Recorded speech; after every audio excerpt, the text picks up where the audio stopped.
Hello， 大家好，歡迎大家收聽 Game Boys 爛玩仔，我係大文，我係阿 Pat 啊。係啦，我哋今次嚟到呢一個第7集啊，咁都係講翻呢一個拉一 game 系列嘅，咁而呢個系列呢，我哋今次呢會主要 focus 喺一個叫做電視劇版本，或者嚴格啲嚟講係叫電影版嘅古仔。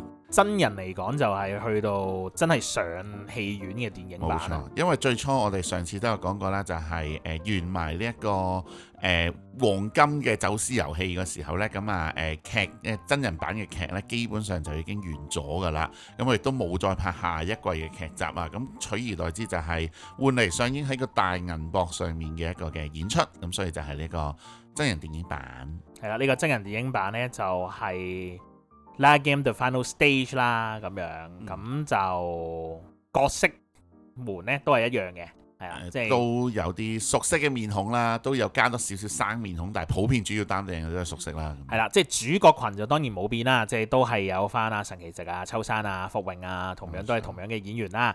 咁唯一特別咧想講就係咧，有啲演員係回歸翻嘅。咁包括就係咧呢個第2次敗者復活戰啊，即係解故遊戲入面咧，本身已經離開咗遊戲嘅，俾人送咗出去啊！嗰個嘅佢又翻嚟，係啦，又翻嚟。另外第3回合嘅敗者復活戰對面隊，即係3打3嗰個遊戲入面對面隊嘅肥仔啊，係阿安田啊，亦都係翻嚟嘅。係咁啊，但係同個遊戲就冇好大好直接嘅關聯，或者好擔正咁樣咯。你當都係路人甲乙丙咯。豹文叔叔就多少少嘅，係啦，因為有啲位係佢負責企出嚟就講，哎呀，當年神奇直點樣幫我，我要點樣幫佢，又要講呢啲嘢啦，咁樣。係啦，大家都明㗎啦，呢個輕輕咁介紹咗電影版入面發生咗啲咩嘢，咁就我哋正式開始咧個遊戲係發生啲咩事啦。咁我哋好似咧講咗咁耐之前，唔好意思啊，打岔咗你。但我哋講咗咁耐之前，未正式講呢個電影版嘅點題係乜嘢？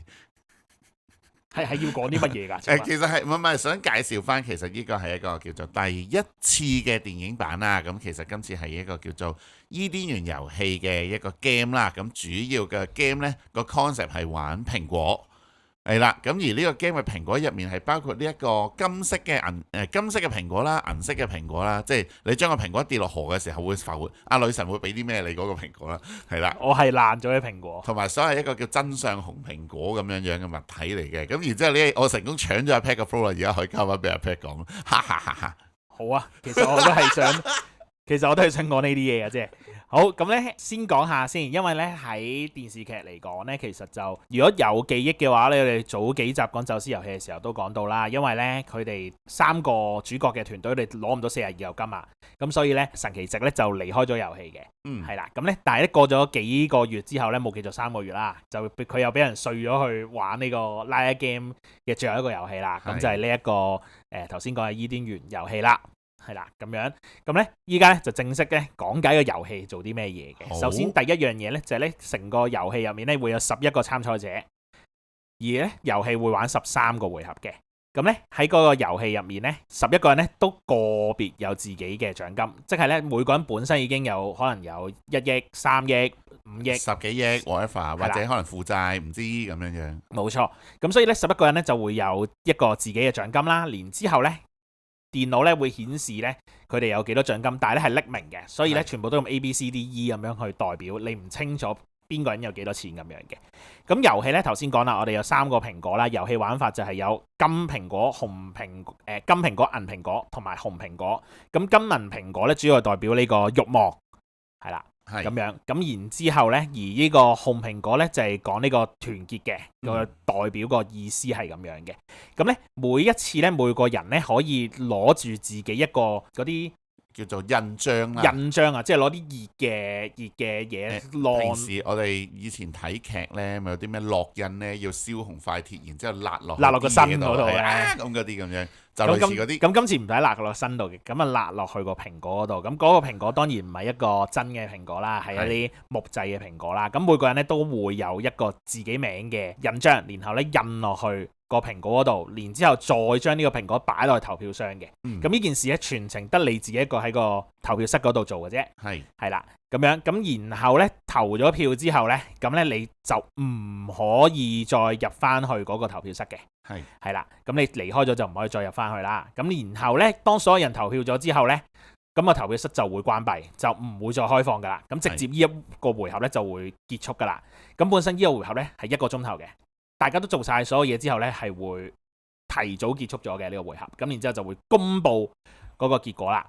OK， 咁公佈嘅結果咧，咁就會有好多唔同嘅情況出現啦。咁啊頭先講咗啦，嗱我哋有金蘋果、有銀蘋果、有紅蘋果，有3樣嘢。咁會發生咗啲咩事呢？咁咧第一個情況就係咧，大家好團結嘅，大家一齊投紅蘋果，大家一齊投紅蘋果嘅結果就係每個人會有1億日元嘅進帳。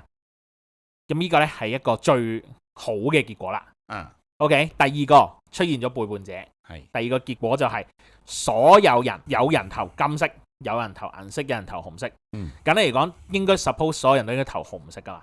咁只要有開心嚟講係啊 ，OK 叫做係啦。suppose 大家開心嚟講咧，就一定要投晒紅色噶嘛。只要有任何一個人背叛，所有投紅色蘋果嘅人，佢都會扣1億。倒轉，只要你係背叛嗰個，不論你投金色定銀色都好啦，你都有1億嘅進帳。OK， 好。咁咧喺呢一個背叛嘅情況下咧，仲有2個特別機制嘅。第一個機制就係，如果11個人入面得你一個傻豬豬，淨係你一個投紅色，阿大文投咗紅色，然之後其他人全部人投咗金色或者銀色。OK， 咁大文咧，你咧係會直接扣10億，並且你嘅名字咧係會公開嘅，即係本身我哋話匿名噶嘛，咁你嘅名字係會公開咗嘅。個感覺完全就係滿滿嘅嘲諷。係啦，係啊，笑你，仲要實際嚟扣你錢。係啊，笑你咯，就係你唯一嗰個白痴仔啊。嘛。好啦，咁呢個係第一個機制。第二個機制就係咧，如果你所有嘅其他嘅人啊，除你以外所有嘅人，佢哋投紅色，而你係唯一一個投金色或者銀色嘅人咧，你唔係攞1億，你會攞2億嘅。額外有1億嘅獎金咁樣啦，即係會獎多1億俾你，所以 total 咧係會多2億嘅。咁咧喺呢個出現背叛嘅情況下咧，就有呢個特別嘅機制啦。OK， 而家講咗第二個情況。好，到第3個情況。第3個情況咧就係我哋叫做多數決啊。即係直接就係我哋 battle 啦。咩意思咧？就係如果冇人投紅色，咁一定就係大家有投金有投銀啦。金就係銀嘅啦。係啦，咁咧邊個多啲咧就會加1億，邊個少啲咧就會扣1億。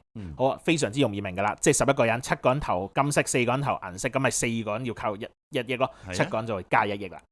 OK， 好，最後就係呢個背叛嘅呢個大失敗，可以形容，就係咩意思咧？就係當所有人一齊背叛唔投紅色啦，咁我哋全部人一齊投，我哋投咗全部都係金色，或者全部都係銀色。OK， 所有人都會扣1億。OK， 簡單嚟講係只要你投紅色，全部人一齊投咧，先會每人加1億嘅。但係其他同樣嘅顏色嘅都係所有人投，即係例如所有人投金、所有人投銀都係減1億，一齊扣1億。好啦，咁啊最後就講到去呢個遊戲嘅勝利啦。咁啊當然啦，去到遊戲嘅結束，即係11個回合之後，邊個錢最多為止勝利。係啦，咁而最後咧就會攞多50億嘅獎金嘅。贏嗰個，唯一獨贏嗰個，係啦。咁當然如果有唔係一個人贏就平分啦，咁嘅意思啦。咁但係意境就係最後咧，邊個錢最多咧就會攞走獎個獎金。係啦，咁即係話理論上一開始入場嘅時候，錢多嘅人係有絕對嘅優勢啦。冇錯，係啊，着數好多嘅。係啦，好，咁就遊戲嘅玩法咧就講到呢度啦。大文有冇咩嘢唔明或者要補充下？明就明嘅，因為個規則其實比起之前例如走私遊戲啊之類嗰啲，唔係真係咁複雜嘅。係啦，都只不過係你投票，然之後投唔同嘅票出嚟，有唔同嘅結果咁解嘅啫。係啦，咁我覺得可以，不如我哋直接講埋之後一啲情節嘅部分，之後先再討論啦。簡單嚟講，我冇補充。OK， 好啦，咁咧我哋好快咁講下整個遊戲嘅情況啦。咁就我哋又開始玩呢個揭尾故咯。我哋先由結局開始講，去翻前面。係啦，結局係咩事呢？結局呢就係喺最後一個回合嘅時候呢，所有人都投晒紅色嘅蘋果，每個人呢都係攞到1億嘅。即係喺一個情況入面係其實係難嘅，事實上，但係最尾有做到呢個效果，係好難嘅。總之喺個故事嘅結局呢，就係咁樣啦。咁亦都因為呢一樣嘢呢，咁就正式第一次呢，呢個 Riot Games 事務所呢係要賠錢俾人嘅，即係佢失敗咗，冇辦法去喺你哋玩家之間，你哋有自己嘅嗰啲收入啊、支出嘅 balance， 咁係第一次呢。Riot Games 事務所係要賠錢出嚟嘅，咁所以根據呢個主持人之一啦，咁就解釋翻俾呢一個神奇情同秋山講呢，就係話恭喜你哋啊，你哋成功玩爛咗個遊戲，即係佢大概意境就係你哋玩爛咗個遊戲啊，所以個遊戲就唔會再出現㗎啦。好嘢咁樣樣，勁好笑。係啦，咁就結局嚟講呢，就係咁樣嘅。咁遊戲過程呢，依家就開始慢慢去講翻少少嘅 detail 啊，或者一啲我哋覺得重要嘅位置嘅。好啦，咁啊，大家都有聽我哋咁多集啦，或者有睇過呢一套戲嘅漫畫，乜都好啦，都應該會第一下意識到會發生啲咩事呢？就係神奇姐一定會慫恿所有人投紅色，然之後當然啦，佢都係會俾人背叛啦，然之後就會喊住咁樣，唔會喊住嘅，總之就好 sad 咁樣，秋山救命啊，搞唔掂啊！今集冇喊噶啦，佢好堅強噶啦，已經。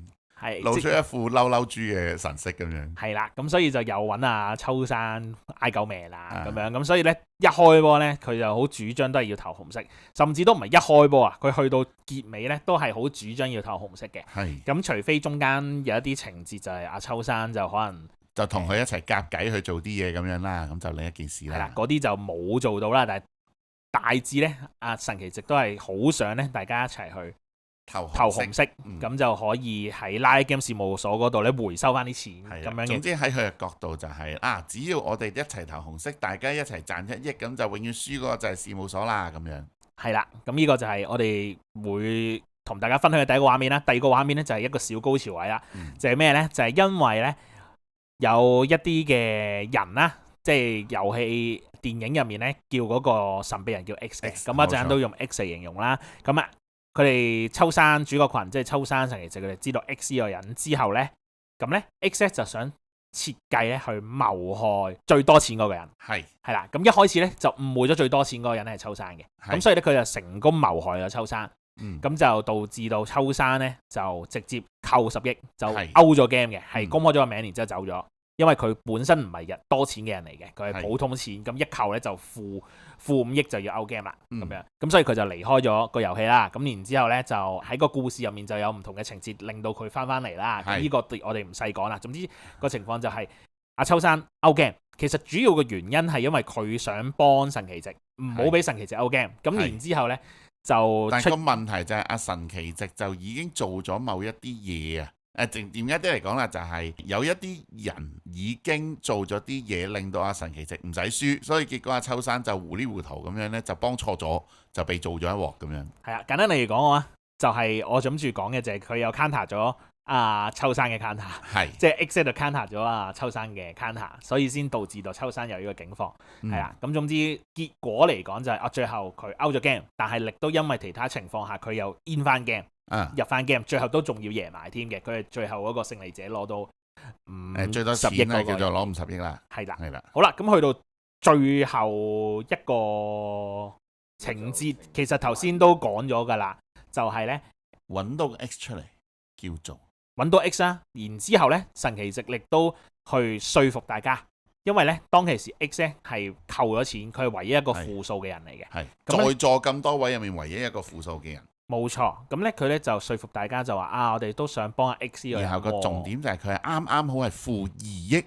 係啦，咁要產生嘅情況就係頭先我講嗰個特別嘅規矩啦，就係所有人投紅色，而另外一個唯一一個人咧係投另外嘅顏色嘅。係。咁咧佢就會獨得2億啦。係。咁咧如果喺呢個計算之下咧，就會 X 嗰個人咧都會係0嘅收入，而其他人咧就大部分都會係正收入嘅，應該冇記錯係淨係得神奇直一個係0，係啦，其他人都會有正嘅收入。然後神奇直就又一貫提出啦，喂，不如咁樣啊，我哋大家一齊救佢啦，咁令到大家都掙錢，唔使付錢走咁樣樣啦，咁樣樣。係啦，咁最後咧，神奇值嘅呢個願望都係失敗咗嘅。係係啊，就係所有人都投紅色，因為連 X 咧佢都投紅色，良心發現。係啦，良心發現咁樣。咁所以咧，佢先導致到全部人投晒紅色呢個畫面，亦都係 so call 電影入面叫做唯一一個組合啦，有唯一一次嘅遊戲係可以齊晒所有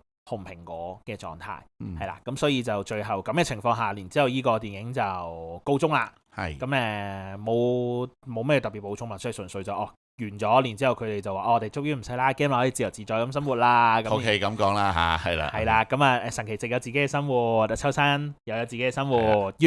而最有趣嘅係咩呢？再多唔知幾多次之後，又播另一套戲，就係又講拉 game 又翻出嚟咁樣。不過呢個就後話啦。呢個係應該我哋會講到下個篇章嘅時候會講嘅。係啦，我純粹係個有趣嘅位係佢喺呢個位封咗自己個門，話以後唔再有拉 game 呢樣嘢啫。咁死老死。咁我哋睇咗嗰個真人版嘅第二 part，我哋都知佢用咩解釋去令佢復活嘅。係嘅，有趣。咁之後再講啦。唔係，咁放心喺第二套電影嗰度，佢都係講拉 game 事務所又再接咗嘅。係 OK， 可以無限接嘅事務所，正是啊。好，咁就遊戲嘅內容呢，就差唔多啦。咁啊，又開始講下我同大文呢有啲咩睇法啊，有啲咩嘢啊。今集呢會比較多啲 hardcore 嘅嘢啊。咁首先都同大家報備一句先，今日呢阿 Pat 呢準備嘅內容呢，好多都係由 AI 生成嘅。哇！你咁老實嘅你，欣賞你。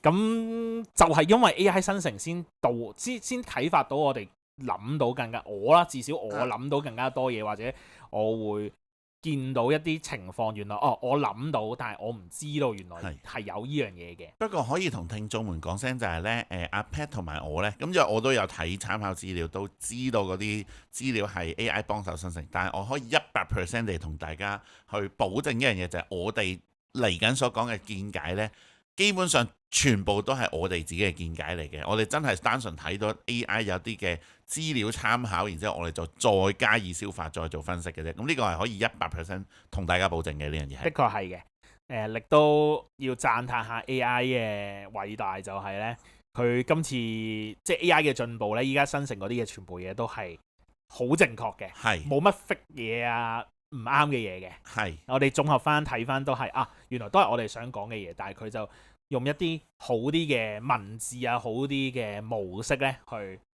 去講解，所以先我會覺得今次我哋會講啲好 hardcore 嘅嘢，因為我哋會真係有啲 game 與 game theory 之間嘅嘢會出到嚟。原來有理論出嚟㗎，咁樣有，咁一定有理論嘅。其實呢樣嘢，咁我哋本身做呢個節目個 concept 都係想講多啲我哋理解嘅 game theory 嘅嘢啫，唔係咩？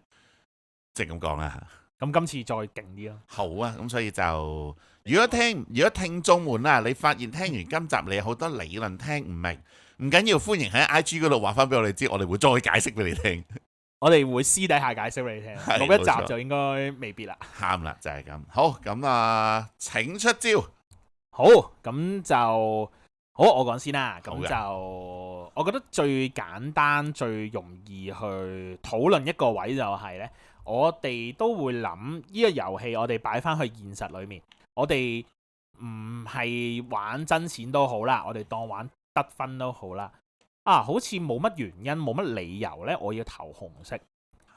其一就係呢，其實我同大文呢，就都試過喺 Facebook 嗰度呢去做個實驗，去玩啦。咁大文自己有一次，我都有一次嘅。咁頭先我都冇分享，我有做過嘅。咁但係做完第二個回合之後已經嘥氣啦，因為大家都已經冇嗰個根本唔係嗰樣嘢嚟嘅。係啦，咁所以呢，就個情況就係呢，原來我哋發現就係我哋自己玩或者各樣嘢，我哋好似冇投一個紅色嘅必要，係啦。咁原因係咩嘢呢？其實呢，我哋有條數學嘅公式可以諗下，或者我哋可以理解下呢個內裏嘅原因係啲咩嘢嘅。好，首先第一樣嘢就係我哋遊戲入面有金銀蘋果啦，同埋有紅蘋果啦。咁我哋當金銀蘋果係一個 item 啦，唔好理你投金定投銀啦，總之係投非紅色嘅蘋果同埋投紅色嘅蘋果。咁嘅情況就係咩呢？就係如果呢，我哋喺一個1對1嘅情況下，即係我同大文兩個人玩嘅啫。係啊。OK，咁我嘅敵人就係大文啦。大文佢投紅色，咁我投紅色呢，我就賺就一1億。齊加錢。我投非紅色呢，就我賺1億，對方冇得賺。咁總之就係、只要對方投紅色，我就一定賺。我不論投乜嘢我都會賺。係啊，好啦，問題嚟啦，如果對方投非紅，即係金銀都好啦，whatever 啦，我投紅色，我一定蝕。我投非紅呢，我就同佢搏下，即係大家如果相同顏色咁咪一齊扣咯。大家唔同顏色嘅話，咪就睇下多數決啦。因為1對1就一定1對1啦，咁所以冇呢個古仔講啦。咁呢個情況下，我喺1對1嘅情況下，我投紅色贏嘅機會呢係一半一半。而我投非紅色呢，就唔係一半一半啦，係差唔多贏係2/3嘅機會嘅，得1/3機會輸嘅，係啦，即係我又要同你撞，我同你非紅之餘，我又係少數決嗰個，咁我先會輸嘅，係啦，咁所以呢，計落去用一個數學嘅理論去計呢，我投紅色呢，嗰個輸嘅機會率係高好多嘅，係嘅。好啦，咁然之後我哋依家攞呢一個咁嘅 percentage，我哋講緊對1個人啫喎。如果你對2個人，呢個 percentage 係一個次方數咁樣上嘅，所以我哋如果變咗我哋對11個人，即係 total， 即係遊戲 total 11個人，即係10個人，叫做一半嘅再11次方咁樣降落去啦。係啦，咁你就會理解我哋投紅色贏到錢嘅機會係近乎微乎其微嘅。係嘅，係啦，咁所以呢，喺呢個邏輯裏面呢，用一個數學嘅理論啊，嗰樣嘢，你係冇情感。sorry， 情感係唔係數學？情感唔係數學，我哋所謂叫經濟人 concept 啦。咁可能對有啲聽眾唔知咩叫經濟人 concept。簡單啲嚟講就係呢，有啲經濟學家提出一樣嘢叫做經濟人，就係呢一個人思考佢會係100% 理性，而100% 地用自己嘅利益為依歸作為考量去進行行動，呢種就叫做經濟人。係啦，咁即係例如啦，最簡單就係喂，眼前有10蚊同1蚊俾你揀。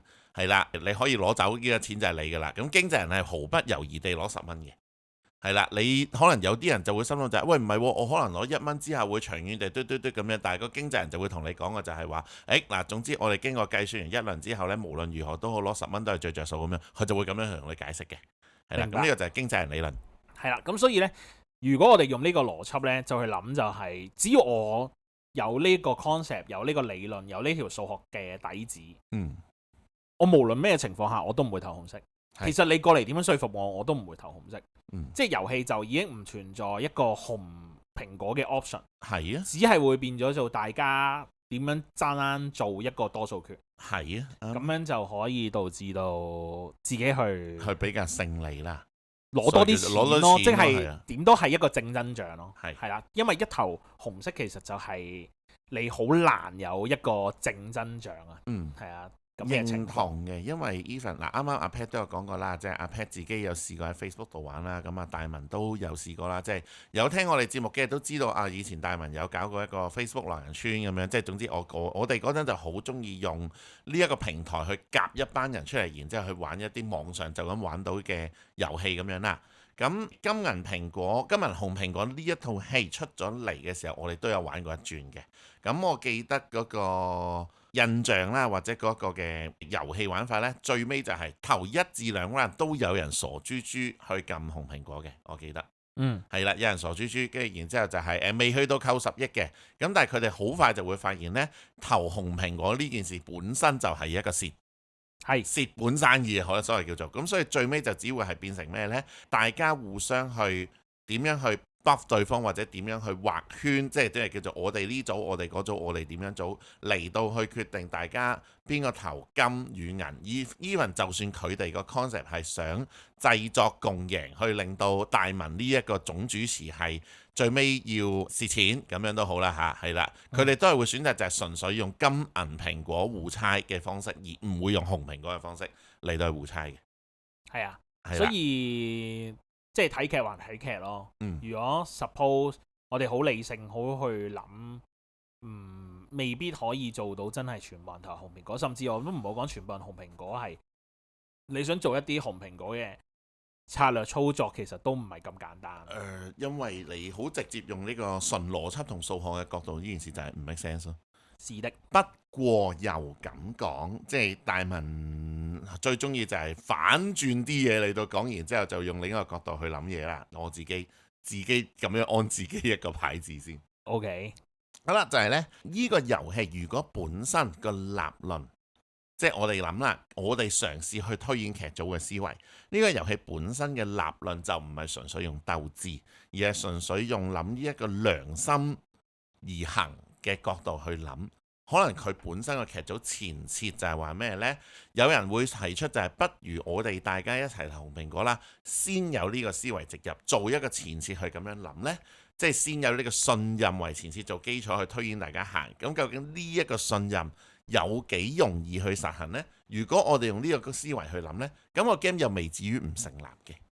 點解咁講呢？因為曾經有一個叫做社會實驗啊，就係呢，大概個出處係咩我唔記得啦，但大概就係話呢，有一班科學家定經濟學家whatever啦，就 gather 咗一班人出嚟，然之後每一次呢，就會安排佢哋去一個獨立房間，然之後就進行翻阿 Pat 正話有講過一個遊戲，就係話總之每一次互相見到面嘅時候，你有權選擇嘅就係投信任與背叛。係啦，如果大家都投信任俾對方嘅話呢，就會大家都有錢加。如果大家都投背叛嘅話，就大家都扣錢。然後如果一個投信任，一個投背叛嘅話呢，咁就係投背叛嗰個有錢加，就投信任嗰個呢去就會扣錢咁樣樣嘅。係啦，咁呢個亦都引申出好標準啦，大家都一定有或多或少聽過一個 game theory 就叫囚徒困境。我淨係想講你頭先講嘅嘢，咪就係囚徒困境咯。係，咁但係佢有另一個衍生嘅實驗出咗嚟嘅，即係佢唔係純粹單純係囚徒困境去睇嗰個人性，大家會唔會背叛先？唔係淨係講呢樣嘢，而係講緊嘅係呢個最尾嗰一個實驗得出嚟嘅係咩呢？乜嘢人賺錢會賺得最多？佢哋呢最尾收集咗好多個唔同嘅人嘅結論呢，原來最尾發現就係話咩人賺錢賺得最多同最穩定呢？就係所有一開始先投信任嘅人會賺錢最多。係，然後個信任就係假設啦，我每一次，例如啦，我今次就對局阿 Pat，然之後下一次就對局一個叫 Kelvin 嘅人，我第三次就對局一個叫做馬來西亞啦，我唔知求其噏個名俾佢啦。我總之噏晒我哋識嘅人嘅名。係啦，OK，而家噏個 Turkey 啊，咁樣噏個 British 啊，咁唔知啦，係啦，求其噏啲名落去。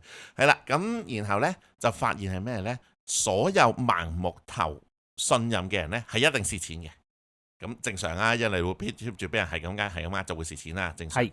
但係咧，如果你不斷淨係投反對嘅人呢，你可能最多只會賺到1次至2次錢，然後你以後都永遠唔會賺到錢，因為人哋已經對你失去咗信任，你永遠只會背叛人啊嘛，人哋都唔會再信你。好啦，然後個結論就係咩呢？原來賺到最多錢嘅人就係咩呢？先投信任，然後到人哋背叛你嘅時間，你下一次會選擇背叛。當人哋會再選擇，你見到人哋會再選擇咁信任嘅時候，你又會咁信任。總之係一個你會因應對方而咩嚟而改變策略。總之就係直至到大家都建立咗一個互信，就係不斷咁信任嘅情況之下，咁樣嘅情況會賺到最多錢。係啦，咁的確係嘅。根據呢一個實驗而因為咁而推翻呢個遊戲出嚟嘅話呢，咁可能佢個立論，我會咁樣諗啦，即係純粹我揣摩劇組嘅。或者諗遊戲嗰樣嘅猜測啦，就係咁。如果用呢個立論嘅話，我有咁大棚嘅人，又有咁多嘅前設，咁會唔會有機會做到一次互相信任呢？咁如果做得到嘅話，呢一個信任就變得好可貴啦。咁樣佢會想有個咁樣嘅立論先嘅，我會咁樣去理解一件事。我係完全唔反對你講嘅嘢嘅，我再講多次，我係不反對你講嘅嘢，亦都好認同你講嘅嘢嘅。係，咁所以呢，就係頭先講咗2個重點啦，我想 recall 翻就係第一樣嘢就係呢：我哋呢，如果用一個智力嘅決鬥去睇個遊戲呢，我哋會覺得失敗嘅。係啦，但係如果我哋用一個真係我哋用良知，我哋用信任與良心，甚至我哋講人性嘅光輝去睇呢，咁佢係成功嘅。係啦，咁呢個位係第一個我想回應嘅位啦。第二個位呢，就係頭先講到我哋講緊呢個囚徒困境嘅情況，其實我即刻會 review 到一個 result 出嚟啊，就係呢，原來呢遊戲係你越做一個被動嘅情況下呢，你嘅得益應該係會多過一個主動嘅人。即係咩意思呢？你首先就係信任，然之後當你俾人哋暗算嘅時候，你先開始做一啲反抗呢，咁係會得益好過你一開波就做反抗。係啦，咁呢個都係一個有趣嘅結果啦，或者各樣嘢啦。咁當然呢個論述有啲人信嘅，有啲人唔信嘅。即係頭先我哋都講緊兩個唔同嘅論述啦。即係可能喺心理學入面呢個同仇困經濟學心理學嚟講，同仇困境係一。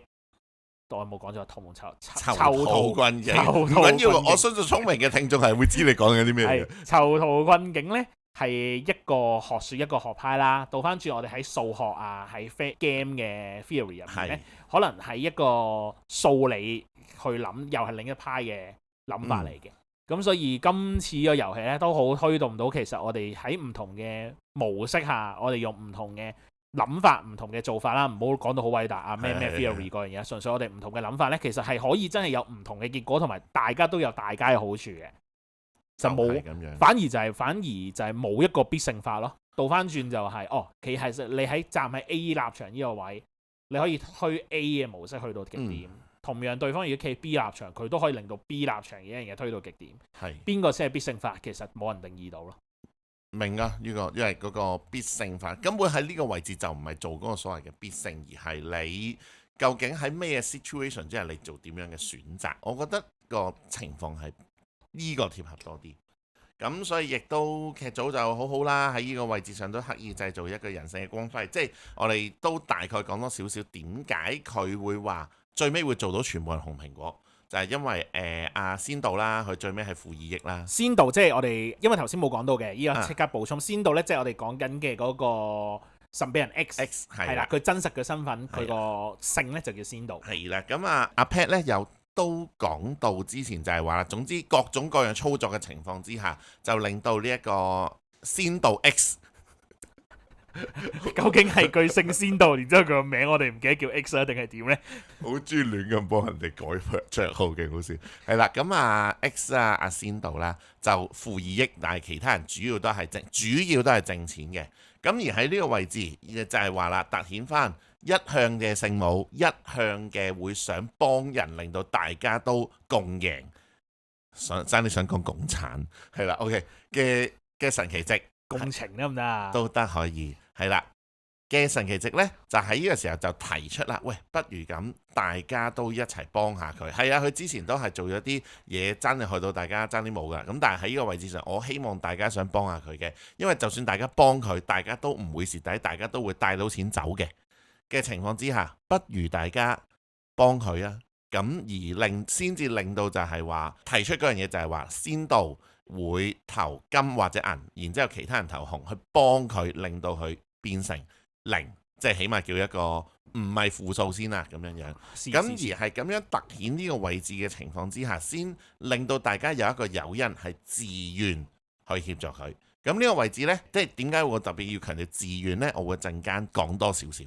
係啦，因為呢咁樣去講翻啦，其實我哋主要想分享嘅位置有4個嘅。其實頭先我哋都已經即刻講咗2個㗎啦。第一個就係講緊喺個數理嗰個 concept 裏面，我哋知道紅蘋果一定係唔得，另外劣勢策略啦，所以叫做。然之後就係囚徒困境嗰個情況啦。咁呢2個係我哋好想講㗎啦。咁第3同第4個呢，我哋都依家準備會講。咁篇幅上嚟講呢，其實係應該要講咗3先，因為要講咗中間先嘅，然之後先到後面嘅。咁但係大文呢，就因為佢會負責講後面嗰佢好急不及待咁講後面嗰 part 先。咁我哋而家咧就講翻第3 part， 即係講翻一啲中間嘅一啲位置先。係啦。咁你想我講？你講啊。主要都係講翻呢。其實遊戲入面呢，除咗一個叫做神秘人 X 啦，即係頭先講仙道之外呢，咁仲有一位人士呢，都係一個好重要嘅角色嘅。咁佢就係一個長髮嘅女仔啦，女士啦。咁佢就係其實就係遊戲入嚟之前最多錢嘅嗰個人。係啦，咁咧嗰個情況就係佢入到嚟，咁咧遊戲當中有好多操作啊，各樣嘢啦，咁咧佢就發現到咧，其實咧 X 呢個人咧好似已經開始謀緊邊個最多錢嘅。係啦，佢謀邊個最多錢，然之後就想令到佢淘汰，或者令到佢拉佢落嚟，咁就令到自己可以成為到最多錢攞50億咁樣啦。係啦，咁所以咧佢就失敗咗第一次嘅，就係佢以為係秋生，即係喺 X 嘅角度嚟講咧，佢唔係想搞秋生，但係總之搞咗秋生。佢想搞秋生，即係應該話佢唔係因為錢嗰樣嘢想搞秋生嘅。佢可能話可能秋生佢個領導能力乜成，好多人其他因素想去搞下秋生，咁最後成功咗啦。但係咧喺佢要坐低最高錢嗰個人嘅情況下咧，佢係未達到呢個目標嘅。係咁所以咧，佢就要嘗試繼續去揾呢個最高錢嗰個人啦。嗯咁然之後咧，我哋咧喺一個上帝視角去睇個劇嘅時候咧，就知道呢個長髮女仔咧，佢就係最多錢最多錢嗰個啦。咁咧佢就跳出嚟自己講就話：我係 X。如果你哋唔聽我講咧，就我就會點㗎啦咁樣。係啦，咁你亦都顯露到其一就係秋生離開嘅時候，佢就想代替秋生個位啦。呢個係第一個出現嘅情況啦。咁第二個情況就係佢要搶呢個位嘅情況下，就係佢唔想俾 X 或者其他人用任何嘅計謀去威脅到佢嘅地位。係咁結局呢，就當然係佢成功又俾 X 搞咗啦，即係先導嘅成功令到佢付咗10億，但係佢都仲係正數嘅。留意翻佢都仲係正數嘅。咁但係就咁一嘢就冇咗10億啦。咁呢，我哋一睇嘅時候呢，我即刻第一次睇嘅時候都已經即刻噏啦。點解佢要跳出嚟呢？即係點解佢要扮 X 呢？即係你扮其他嘢咪得咯？即係可能我哋玩狼人殺，我哋玩血染，玩其他身份嘅遊戲，好多都會形容就係我咪扮其他唔重要嘅角色咯，或者係我咪一直唔做任何嘢。所謂叫隱藏自己啦。係啦，咁佢跳出嚟呢，結果嘅回收當然後果論去睇啦，結果嘅回收就佢成功就俾 X 搞掂咗啦。係啦，可能因為佢跳出嚟，咁我哋就會討論或者我哋會問一個問題就係喺呢啲咁情況下跳出嚟好定唔好呢？或者我哋會嗰個篇幅係可能跳出嚟有我當啦，可能跳出嚟有40%可以好嘅機會，唔跳出嚟可能係60%唔好好嘅機會嘅。經過 AI 分析，咦，我哋又要揾得 AI 幫手。係啊，即係咁，大家又會點樣睇呢？即係喺我嘅立場嚟講呢，我係會認為呢，佢唔跳出嚟係應該會好啲嘅。係啦，簡單嚟講呢，你繼續扮一個無辜辜、懵盛盛嘅妹豬啊，尤其是佢仲有女仔啊，係應該係會好過你咁樣跳出嚟做一個好強勢嘅，係人都要針對住你嘅一個狀態嘅。係啊，喺我嘅睇法就係咁嘅。係啦。咁先講明先啦，大文係認同阿 Pat 嘅，即係 even 就算玩呢樣嘅遊戲呢，我都提出嗰樣嘢就係，如果我係優勢緊嘅人，理論上我越做一啲叫做風險低嘅嘢，理論上優勢越好嘅，係啦，即係 even 就算我哋之前好多試啦、分析啦咁樣，通常越有錢或者對自己嘅狀態越滿意嘅人，佢應該係越少改變噶嘛。係啦，咁但係呢，啱啱大文有講過，大文係一個好中意反其道而行諗嘢嘅人，咁我就可以嘗試去諗啦。如果我係佢，而我有咩誘因要跳出嚟呢？我唯一諗到一個誘因就係想要揸話事權，要搏，即係要搏呢個所謂叫做領導權或者所謂叫做話語權。係啦，點解呢？因為有呢個 game 入面呢，大家係做咗某一啲神奇操作，而啲神奇操作我哋係一路都賣緊關子，唔講俾大家聽嘅，最尾都係會揭嘅啦。我反而覺得係唔係賣緊關子，係甚至嗰啲神秘操作呢，我哋一陣間講都好咧，我哋都唔會話晒100% 俾你知嘅，啱嘛？咁如果想知呢，就自己睇啦，自己揾合法嘅途徑去睇啦。係啦，冇錯。咁但係即係點解佢需要攞呢個話語權呢？就係因為佢覺得有機會有人動搖到自己嘅地位，而就算佢匿埋都好啦。如果我單純地係 M 自己唔蝕錢，我穩陣住大概係10億至12億咁上下嘅話呢，咁佢的而且確係引力就最好嘅，因為如果你要揾最多錢，而假設有人真係要特登瞄住你都好，其實正常嚟講 run 個遊戲 run 到一半左右先大概locate到你，然後仲要揾辦法搞你，到真係搞得你嚟都好呢，只要你一路堅持唔投紅色嘅蘋果嘅話呢，咁照道理應該你蝕極夠錢都係 around 3-4億左右嘅啫，係即係簡單講個數唔會跳得好勁。係啦，咁但係如果你 aim for 自己係已經最多錢嚟，一定要好想贏埋嗰50億，要保持自己永遠都最多錢嘅話呢，咁或多或少你要攞話語權呢件事呢係必須嘅。我係理解你講緊嘅嘢嘅，不過個問題就只係 sorry 啊，我講埋呢句嘢啫。不過個問題就係你攞完個話語權，你冇咗呢個風險嘅時間，成功你會獲得嘅就係你嘅絕對話語權。但係如果失敗嘅話，你就好容易俾人哋瞬間一炮打落嚟。你講嘅嘢絕對係事實，亦都係啱嘅。而我想去吐槽或者要去講嘅位就係喺個電影裏面呢，佢攞咗話語權呢，或者暫時嘅話語權呢，其實佢冇乜嘢好嘅操作係幫緊自己嘅，即係呢個位先係最令我不解嘅位。係即係如果你當刻你攞到話語權，你跳出嚟話你隻 X， 你攞到話語權，你應該係要有一堆操作或者有一堆嘅行為，導致到你嘅優勢越拉得越開，或者係你唔防止咗你失勢嘅情況。而佢係咩都冇做過地就失勢咗啦。咁所以我就好不解啦。然之後我就會覺得，按我個立場，我嘅睇法就係你就係做啲越 safe 嘅嘢。頭先講啊，你做啲低風險嘅嘢，你應該嘅優勢係大過你要做一啲咁冒險嘅嘢。特別係啊，如果我哋真係用翻一個好我哋叫 out game 或者好 meta game 嘅角度嚟講呢，理論上喺呢個 Liar Game， 理論上你喺呢個 Liar Game， 你能夠帶住一個10幾億嘅絕對優勢去入去個遊戲入面，或多或少你一定係一個聰明人。個問題係你做出嚟嘅操作同你一開始嗰嚿錢嘅身份唔成正比啊！好似係個天跌咗10億俾佢啊，10幾億俾佢，佢之前嗰啲努力係唔知做咗啲乜。係咯，咁唔好 make sense，我會覺得件事就係咁。咁所以呢個位係我哋覺得都極值得吐槽嘅位，同埋係都可以大家去思考下咯。就係如果你有一啲好大嘅優勢，不論你個優勢係個天跌落嚟又好，你用你之前嘅努力攞翻嚟都好，咁其實你有呢個優勢，然後當出現咗啲事故，sorry 啊，唔應該咁事故啦，尤其是呢段時間大家都應該有一啲唔開心嘅情況啦，即係有一啲端倪出現啦。你嘅取態，你去改變，你改變嘅原因，呢啲嘢，你其實你哋係點樣諗呢？即係我哋喺講玩 game 嘅情況下，我本身一個好大嘅優勢，然之後突然間發現當啊，可能我玩一個普通 board game，我本身贏緊好多，然之後發現有2家人咧就開始聯手啦。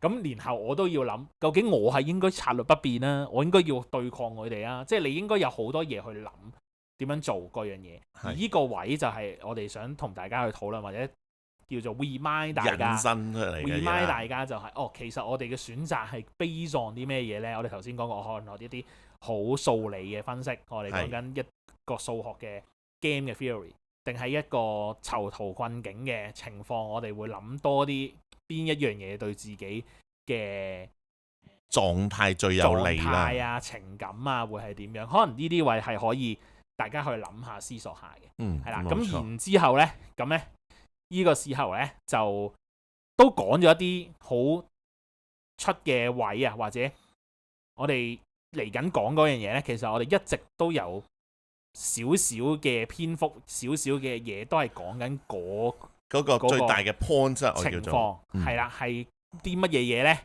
都係同權力同埋大家，我會形容做細嘅靚點樣睇呢件事嘅一個邏輯。咁呢一 part 咧，阿大文咧會講多啲啊。但係你嗱，我先問先，我哋之前我講過就係我哋唔講晒噶嘛，咁係咪真係唔講晒先？尤其是即係 some partly 一啲嘢先。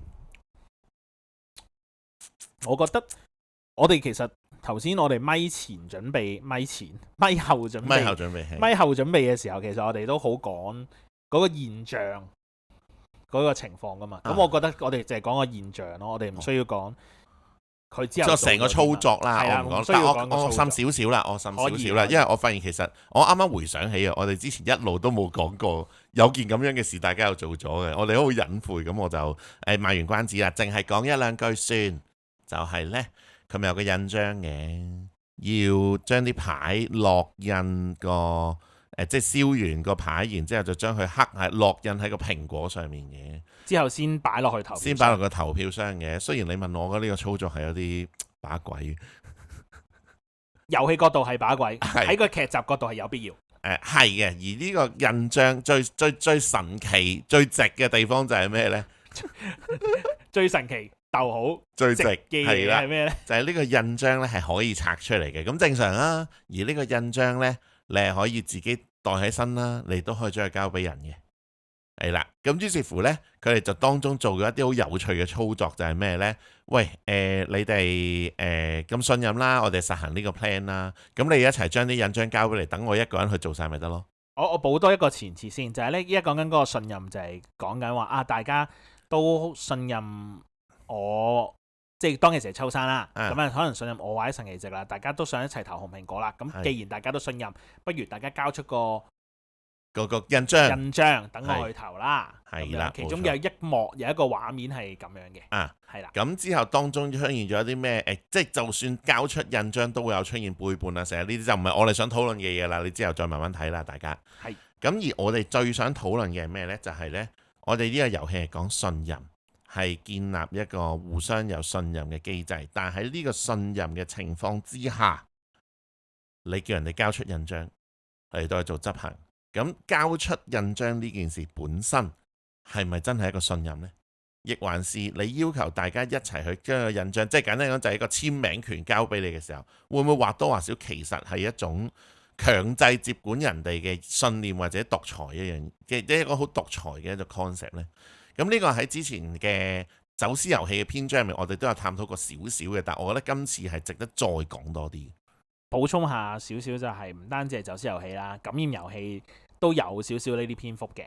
係啦。咁而個情況係呢個遊戲，尤其是我哋可能一開波定義，其實個遊戲主要唔係一個好智力比拼嘅遊戲嘅情況下咧，呢一個位咧係更加着重或者更加浮現到出嚟嘅。嗰個位係點樣呢？就係即係叫大家一齊交啲印章出嚟，等我去幫大家逐個去印。咁或多或少就係咩呢？當然啦，你信我而我背叛你，跟住我就會將你個印章特登撳落去另一個位，就變成你輸點都好。咁呢個就係一個我所謂叫做背叛信任嘅遊戲啦。咁但係前設就係嗱，我 as 一個 leader，大家信我，於是乎我收集咗大家嘅印章，但係當中如果出現一啲操作，我就用一個所謂叫做揾內鬼嘅 concept 嚟到去做，利用大家嘅印章去做咗一啲本身冇同大家預告過嘅嘢。咁其實會唔會係有一種叫做帶走咗啲風向，或者叫做利用咗大家對我信任去做私心嘅嘢嘅角度呢？我即刻去浮現到一個說話，就係我背叛咗大家個信念，但冇背叛大家嘅金錢。但呢一種嘅背叛係咪所有人都接受到呢？我覺得係有保留嘅。就係原來當我用呢個論述去講嘅時候，其實都係背叛嚟㗎。係㗎。但係好似大家都 agree 呢個背叛㗎喎。因為我有錢賺啊嘛。係啦。係啊，你背叛咗我，但你令到我有錢賺。OK fine，有啲人係咁樣嘅。但係對於有啲人嚟講呢，即係例如大文啦，大文係嗰種係咩呢？就算你有錢賺，但你背叛咗，你就係背叛咗。你有啲嘢你應該要事前同我講個 plan。你同我講咗，我接受到，係啦，咁你之後點樣做，我都會支持。但如果你冇同我講，其實你都係一種背叛。我係會咁樣諗嘢嘅，我係嗰種人嚟嘅，我會話係。你仲冇咩補充啊？因為我係臨時諗到另一個 point，但係我想你講晒你個 part 先。你可以講咗個 part 先，因為我會。即係我自己會想承接埋就係點解最後話嗰個信任咁可貴嗰一樣嘢，即係我哋之前有少少預告。咁我應該我講先，所以你講先係好啲。我講有一 part 就係呢，其實呢，喺呢個畫面或者喺電影入面拉 game 嘅呢個情況下呢，究竟呢個信任係咪真係信任呢？我係有個疑問或者有個問號嘅，就係我好記得睇另一個漫畫，嗰個漫畫呢。係都出名嘅，叫做 Hunter Hunter。係啦，咁有一個關卡就係要佢哋投票決定圓圈交叉，佢哋先會去做啲咩嘢喺獵人考試入面。好出名嘅呢一幕，係啊，真係 think out the box 嘅嘢嚟。咁然後嗰度係另一啲嘢啦，但係咧佢好講一樣嘢就係咧，只要喺一啲投票，我哋想團結。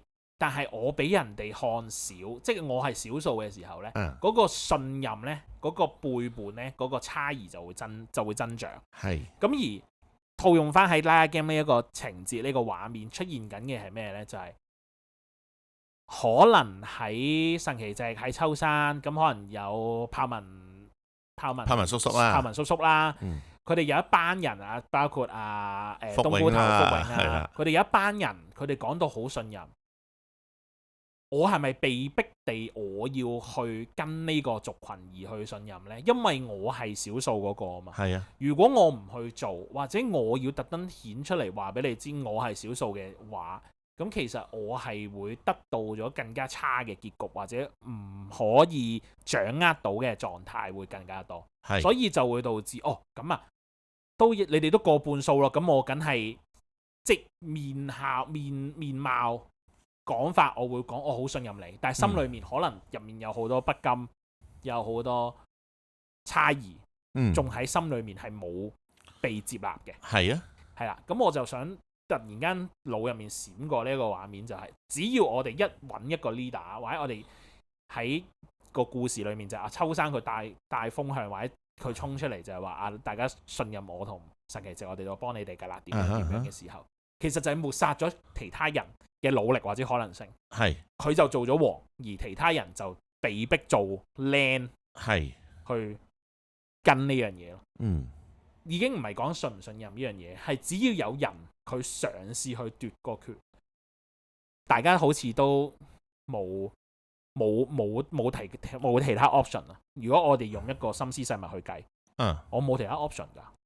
咁呢個就牽涉到一個 leadership 嘅 concept 嘅，我會諗緊嘅係。咁當然啦，故事裡面 leadership 嘅 concept，咁當然秋生係做得好嘅，佢唔係嗰啲好強權嗰啲啦。咁但係後面你都會有一啲講就係就算佢唔係強權，佢嘅操作係咪都係100% 好呢？我哋都覺得唔係。係嘅，因為事實上你話秋生有嘢做得好，咁但係 leadership 上可能對於就好似阿 Pat 正話咁嘅論述，就係我背叛咗一啲嘅理念，但我冇背叛金錢，咁我係令到大家賺錢嘅。咁作為一個 leader，如果我哋大家都係向前看，錢係 money 個錢，大家都向前看嘅話呢，咁係應該冇問題。我覺得就算向前，即係方向嘅前同向前呢，秋生個操作都啱嘅。係我哋呢啲雞蛋去挑骨頭嘅，我哋先會講話，我哋覺得佢唔好。但係因為我即係大文有參與一啲唔同嘅 project 類型呢，我會有啲深啲嘅感受嘅。呢啲開始越嚟越同遊戲偏離啊。不過我覺得我哋值得講，所以就照講。Yes， 係啦，OK。咁個位係喺你講之前，我要先回應你頭先講遊戲偏離呢個位，好快嘅就係呢，我哋係同緊電影嘅遊戲講緊嘅偏離，但係我哋一路都係講緊一啲我哋玩遊戲，我哋一啲預見嘅情況嘅一啲感受嚟嘅，係啦，純粹我哋頭先講嗰個偏離，只係講緊同遊戲角度，即係喺呢一個電影嘅遊戲角度有偏離啫，唔係講咗第二個 topic 嘅，係啦，呢個想 call 翻，都啱嘅，唔係應該咁講啦，多謝阿 Pat 你幫我帶一帶，因為我忽然之間諗到，真係好 brainstorm 㗎，哇，今集好多 brainstorm 嘅正，我攞翻啲遊戲嘅例子 ，OK，as 一個 leader 帶領大家。最多常玩，我哋玩一啲唔同嘅 board game 啊，成日最多會最常玩係一啲所謂嘅合作類型嘅遊戲啦。係。咁而呢問題係呢，我哋比較前身少少嘅合作類型遊戲，例如《魯賓遜漂流記》啦，又或者之前某一啲可能叫 Pandemic 啊之類有啲，即可能大家有機會有聽過嘅合作類型 board game 呢，最經常出現嘅一個可能性就係咩？有一啲叫做 alpha male 嘅，或者叫 alpha player 嘅現象。係啦，咁而近年嘅 board game 呢，係盡量地想諗辦法去 alpha player 呢件事去做一個前設去玩呢一個合作遊戲嘅。好啦，咁但係 alpha player 喺咩角度呢？其實 exactly 就係我哋正話講緊嘅嘢啦，就係如果我知道呢個遊戲點玩，我想帶領大家點樣玩個遊戲，咁而事實上我真係有辦法帶領大家去贏到個遊戲，咁我係咪有權去抹殺大家嘅思考或者呢一個意欲呢？而 alpha player 呢個現象，我哋喺 games 嘅即係喺呢啲叫做我哋玩開遊戲人嘅角度就係咩呢？就係佢哋覺得自己能夠帶領團隊去勝利，所以佢哋會選擇一言堂，或者去選擇去強奪啦，英文叫 dominate 啦，其他玩家嘅意欲去做呢樣嘢。係啦，咁而呢。如果對一啲本身冇乜諗法嘅人，佢哋會絕對願意聽呢個所謂叫做 alpha player 嘅玩嘅就係，你覺得點樣 OK 啦，我哋贏到就得噶啦，最緊要即係咩呢？贏到錢啊嘛，賺到錢贏到 game 啊嘛，係咪？係。但係大家一投入去玩 board game 嘅角度，大家就會諗到一樣嘢啦，就係，喂，我係想 enjoy 個遊戲喎。其實最尾贏同輸對我嚟講都係一個體驗，但係你強行地幫我去做決定，你有冇諗過我係咪咁諗先？咁呢個就係點解 Alpha Player， 就算我哋套用翻今次嘅呢一個 Riot Game 嘅例子都好，其實秋山或多或少做緊嘅都係一啲所謂叫做 Alpha Player 嘅行動嘅，就係所謂叫收集大家嘅印象去做嘢啦。咁係咪呢一樣嘢就係我能夠帶領大家，所以大家就必須要 follow 我，亦還是我作為一個 leader， 我係咪有必要顧及大家嘅感受，平衡大家嘅諗法，再去一齊去探討一個大家都接受到嘅 way 呢？嗱，我講明先，冇一樣嘢絕對啱同錯嘅，其實各種有好嘅同唔好嘅，咁但係就我覺得呢個值得諗下咁解啫。我要好快幫手補充先，頭先大文講嘅嘢呢，係 base on一啲我哋叫做合作類型嘅遊戲或者情況。咁而點解我哋今次會套用到係呢一個遊戲 Riot Game 嘅呢個遊戲呢？係因為呢個遊戲嘅本質啦，所以佢個 hidden agenda 係合作。係啦，喺其他嘅 Riot Game 係做唔到嘅。係啦，即係頭先我哋包括之前講嘅走私遊戲啊、感染遊戲啊、少數決啊，我哋之後講嘅四國志啊，嗰樣嘢都套用唔到嘅，因為嗰啲唔係合作類型。係啊，而呢一個遊戲係好隱喻一個 hidden agenda 出嚟，就係其實佢係一個合作遊戲，只係大家可能一開波會俾金錢嗰樣嘢，或者所謂叫背叛會賺呢一樣嘢，應該係話係，總之係唔同嘅手段令到大家蒙蔽咗。呢一個係一個對抗嘅遊戲，其實佢唔係一個對抗嘅遊戲嚟。佢本質係想做一個合作遊戲嘅，所以點解我哋最開初都前設就係話背叛得嚟？點解數學機率以及如果個遊戲前設係用合作嘅角度又點睇？點解我哋需要講呢啲嘢就係咁解？係啦，咁而呢個位置啊，即係點解我哋話最尾其實可能劇組自己都有啲答案，就係會覺得如果以 leadership 或者所謂叫做大家合作嚟講，最好係一個大家都建立於某一啲信念嘅情況之下，大家一齊去合作去做一個決定，係一種最好嘅人性光輝。劇組喺呢套戲入面係特登有想做呢個答案嘅，而呢個體現就係喺最尾嗰一個係做到嘅，係啦，因為頭先你講到好似咧，佢有嘗試但係做唔到，但係要講清翻咗，係做到嘅。係啦，就係點解咧？即係我哋之前都講過，exactly 就係話神奇蹟最尾因為會想幫X 先導係啦，咁而就係提出咗就係喂，不如大家一齊去幫佢啊！而呢個位置咧，神奇蹟或者秋山啊，係冇再刻意去收集大家嘅印象。總之就係喂，大家憑你哋心入面想諗，你覺得想幫就幫啦咁樣樣。好啦，咁然之後最尾係大家都 agree 呢一個可能性啊，大家決定用自己嘅印章撳落去嚟到去幫仙道。咁最尾因為冇收集到仙道嘅印章，咁所以仙道就決定唔接受大家嘅呢一種幫忙，而情願選擇係大家齊投紅蘋果去報以信任嘅角度啦。咁但係就係因為呢一個角度，所以我自己覺得啦，劇組喺呢個位都想話俾大家知，其實係大家經過溝通與信任嘅情況之下所出嚟嘅嗰一種嘅信任，先至係最真實嘅信任。我覺得呢個係一個日劇嘅特色嚟嘅，即係唔講任何遊戲類型嘅日劇啦，其他日劇都好咧，佢哋好講一個 concept 就係路係自己揀嘅，係啦，你想即係後一句就係嘟嘟唔好喊，係咪？咁你自己喜歡啦。咁總之佢想攞個 concept 就係喺日劇，佢好中意做一個畫面，一啲情況就係你幾慘幾困境，或者你幾好都好啦。你最後你行嘅嗰條路係你自己決定，冇人可以幫到你，冇一個權威，冇一個義務，即係其他嘅，即係其他嘢啦，即係不論可能係神又好，係啦，魔鬼又好，或者我唔知啦咁樣。事件又好，其實冇任何一個義務係可以左右到你嘅決定，只要你想去做，你就可以做。咁呢個我覺得係日劇好常用嘅一個核心，而呢樣嘢都顯露到就係最後佢出現嘅回收。係啊，我頭先都即刻想吐槽一下、吐槽一下，就係原來最後仙道都做咗背叛喎。都算係一個背叛嚟嘅。係啦，但係個背叛好似出現咗個好嘅畫面。係啊，但係某程度嚟講，佢都從一而終地去做自己做嘅嘢。係啦，咁我覺得呢個都係日劇優勝嘅之處咯。如果我哋講燒腦，佢一定呢一個篇章一定係唔燒腦嘅。真嘅。係啦，咁而頭先都好講一個位，就係最後神奇值。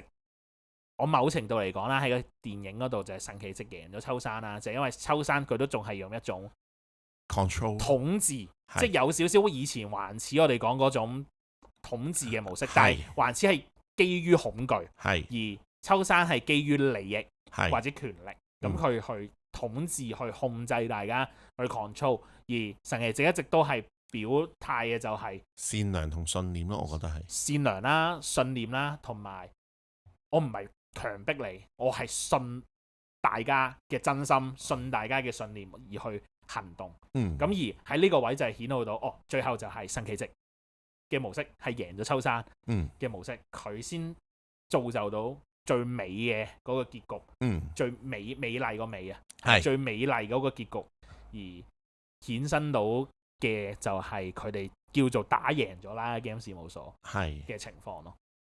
好啊，咁所以呢個以上啊就係我同阿 Pat 嘅對於今套電影嘅一啲嘅睇法同總結啦。我哋今集竟然講得非常之詳盡啊！開心嘅，我覺得係好多嘢值得分享。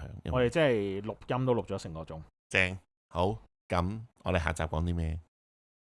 下集係要賣個關子先嘅。咁唯一要講嘅就係我哋下一集呢，係會先放低拉 game 嘅，係啊，拉 game 我哋會之後再 pick up 翻，係會 pick up 翻，但係都要補充翻呢，其實都只係一集過後我哋會 pick up 翻嘅，係啊，因為我哋有一啲好得意嘅嘢，或者我哋有啲都好想同大家分享嘅嘢去分享咗先啦，分享咗先，係啦，同埋就叫做配合翻個 chapter 嘅情況，因為我哋依個叫做 so call 我哋叫做電影版、電視劇版呢，都差不多埋尾咯。第一次完呢，就係呢個篇章嘅，所以我哋呢個位呢，都想做翻啲關於呢套劇或者我哋有啲總結啊，有啲有趣嘅嘢想去講啊。咁而下個篇章再遇到嗰個真人版呢，我覺得係平行時空嚟㗎。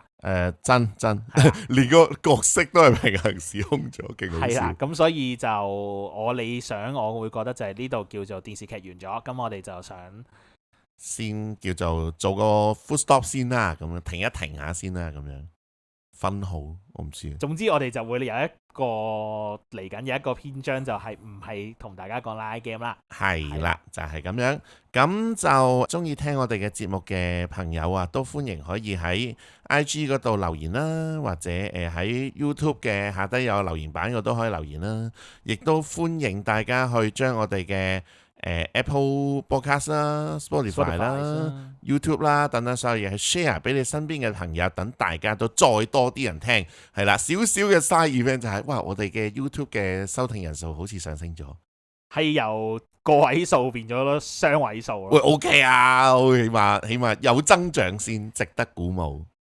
咁啊，都真係歡迎大家去 share 俾其他朋友聽啦。只要你覺得有趣嘅，咁都不要憐憫你嘅，分享俾你朋友一齊去聽我哋講嘅肺腑之言啊！冇錯，係啦，亦都你覺得如果我有咩想我哋再做得好啲，都歡迎留言俾我哋，等我哋可以再做得好啲。突然間好想講呢，或者我哋喺度都可以訪問下我哋嘅觀眾，我哋其實嚟緊拉一 game 呢，就如無意外咧就做多幾集到差不多，係啦，準備進入最後篇章啦。係咁嚟緊，大家想聽多啲係啲咩嘢呢？咁我覺得我哋有幾個方向嘅。係。咁第一個方向就當然都係繼續講翻啲動漫類啊，或者我哋叫綜藝類嘅一啲遊戲啦。咁第二啲方向就第一個方向係咁樣，第二個方向可能就係我哋講多少少係一啲我哋玩緊嘅一啲遊戲。board game 類，即係包括 board game 啊，包括一啲 mask game 啊，一啲身份遊戲啊，可能我哋會有呢個方向啦。咁第三個呢，就開始會再講多啲我哋對遊戲嘅見解或者睇法，就開始有一種叫做哲學啲或者 theory 角度啲嘅嘢。係啦，咁我都想睇下有冇人聽到嚟呢度，然之後都仲聽到嚟呢度。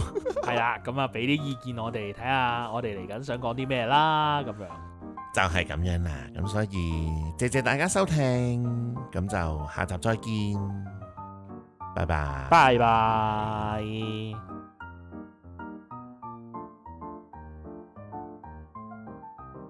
唔係當黐晒你緊呢個，簡單嚟講，我冇補充。係純粹唔係，我覺得錄就我會去咩咯，就會講急啲咯。明或者會特登跳咯。即係如果平時我同你傾偈嗰啲咧，我就會繼續講啦，繼續講。係啊，之後講到中段啦，OK，唔好再夠啦，講呢個夠啦，夠啦，loop 夠啦。係啊，我都 feel 到自己開始 loop 緊啦，咁樣。開始沉。Anyway，好啦，耶。好，撳個暫停。